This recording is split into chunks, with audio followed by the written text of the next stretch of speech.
Existe uma decisão que pode mudar completamente o restante da temporada do Fluminense. E o mais curioso é que ela talvez nem tenha sido tomada ainda. Porque depois da eliminação para o Vasco, uma pergunta passou a dominar a cabeça do torcedor tricolor. Zubeldia ainda é o treinador certo para comandar esse elenco? Só que essa história é muito maior do que parece. Ela envolve diretoria, envolve Xerém e envolve o desempenho do time. E principalmente uma escolha feita durante o Clássico que pode explicar por que o Fluminense ficou tão perto e ao mesmo tempo tão longe da classificação. Mas antes de chegar nesse momento, existe um detalhe que praticamente passou despercebido. Depois da partida, Zubeldia foi perguntado sobre o próprio futuro. A resposta chamou a atenção. Ele disse que ainda não conversou com a diretoria sobre permanência.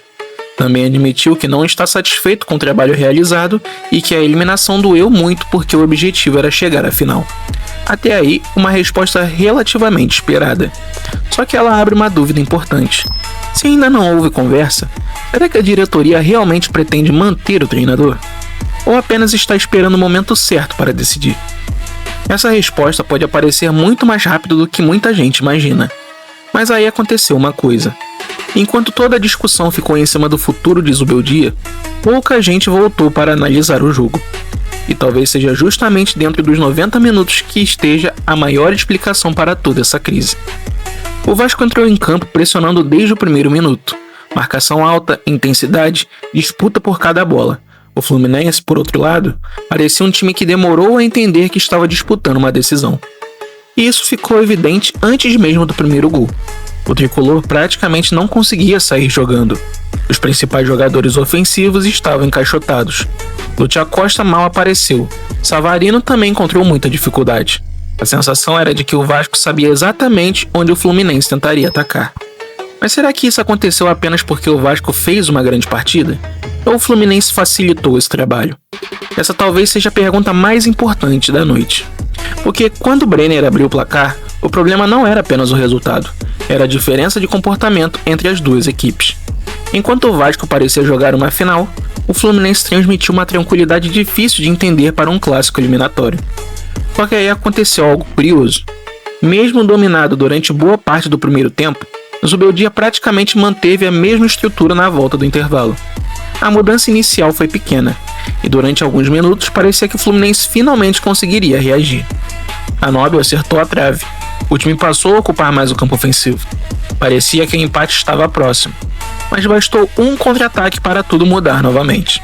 O segundo gol de Brenner praticamente colocou o Vasco com o pé nas quartas de final. E foi exatamente nesse instante que Zubeldia fez aquilo que hoje está dividindo completamente a torcida. Entraram Cano, entrou o Hulk, entrou o Ganso. 3 jogadores experientes, 3 mudanças praticamente de uma vez. E curiosamente, o Fluminense passou a jogar o seu melhor futebol na partida. Só que essa mudança levanta uma dúvida impossível de ignorar. Se essas substituições mudaram completamente o comportamento do time, por que elas só aconteceram quando o placar já era de 2-0?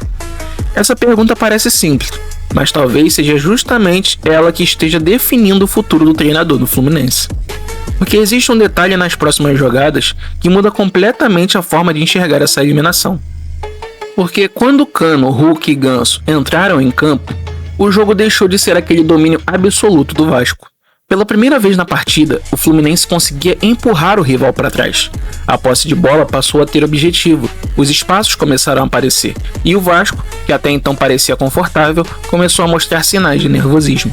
Mas aí surge uma pergunta inevitável.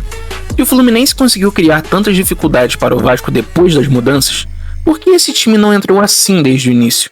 Essa talvez seja a maior crítica feita ao trabalho do Zubeldia, porque ninguém pode afirmar que as substituições garantiriam a classificação, mas também é difícil de ignorar que elas mudaram completamente o comportamento da equipe. Primeiro veio a chance de Arana, praticamente com o gol aberto. Depois, Ganso finalizou de fora da área e obrigou Léo Jardim a fazer uma grande defesa. Poucos minutos depois, Martinelli iniciou a jogada, Hulk participou muito bem dentro da área e o próprio Martinelli apareceu para diminuir o placar. Naquele momento, o Maracanã voltou a acreditar. O Vasco, que parecia tranquilo, passou apenas a se defender. E isso muda completamente a leitura do clássico, porque durante quase uma hora de jogo, o Fluminense parecia sem reação. Mas bastaram algumas mudanças para o cenário ser outro. E é exatamente isso que alimenta a discussão. Será que Zubeldia encontrou a solução tarde demais? Ou simplesmente não tinha outra alternativa? Enquanto essa dúvida cresce, existe outro detalhe que pode pesar muito na avaliação da diretoria. Desde a volta da pausa para a Copa do Mundo, o Fluminense ainda não conseguiu vencer. Os resultados deixaram de ser um problema isolado, passaram a formar uma sequência. Enquanto isso acontece em um clube do tamanho do Fluminense, a pressão naturalmente aumenta. Só que a crise não termina aí, porque essa eliminação também reacendeu um debate que parecia adormecido: Xerém. Durante o clássico, mais uma vez, a base praticamente não apareceu como alternativa. Enquanto isso, o Vasco terminou a partida colocando os jovens em campo para manter a intensidade da equipe. No lado tricolor, a aposta continuou sendo quase exclusivamente nos jogadores mais experientes. E isso faz a pergunta voltar: será que o Fluminense está aproveitando todo o potencial de Xerém? Ou o clube está deixando de preparar a próxima geração justamente em um momento de dificuldade? Essa discussão certamente não começou nesse clássico, mas ganhou ainda mais força depois da eliminação. E talvez exista uma ligação entre esses assuntos, porque quando os resultados deixam de aparecer, todas as escolhas passam a ser questionadas. As contratações, as escalações, as substituições e também as oportunidades para a base. Mas aí aconteceu outra coisa. Depois do jogo, Zubeldia não tentou procurar desculpas. Ele reconheceu que o momento é ruim, admitiu que a comissão técnica se sente responsável e deixou claro que também está insatisfeito com o desempenho da equipe. Essa postura pode pesar a favor dele? Talvez, mas no futebol, normalmente as decisões são tomadas muito mais pelos resultados do que pelas entrevistas. E o cenário agora é complicado. O Fluminense perdeu a chance de seguir na Copa do Brasil. Também deixou de receber uma premiação importante que ajudaria no planejamento da temporada. E acima de tudo, chega pressionado para compromissos decisivos. O próximo desafio já é um clássico contra o Botafogo. Depois vem a Libertadores, ou seja, o tempo para reagir praticamente acabou. É por isso que essa eliminação parece representar muito mais do que uma simples derrota. Ela pode marcar o momento em que a diretoria precisará decidir se ainda acredita no trabalho de Zubeldia, ou se entende que a equipe precisa de um novo comando para tentar salvar a temporada. E talvez essa seja a maior consequência desse clássico. O Fluminense não perdeu apenas uma classificação, pode ter perdido também a estabilidade do seu projeto para 2026. Agora eu quero saber a sua opinião. Se você estivesse no lugar da diretoria hoje, manteria Zubeldia até a Libertadores para tentar uma reação ou faria a mudança imediatamente? Escreve aqui no comentário, porque essa decisão vai definir o restante da temporada do Fluminense.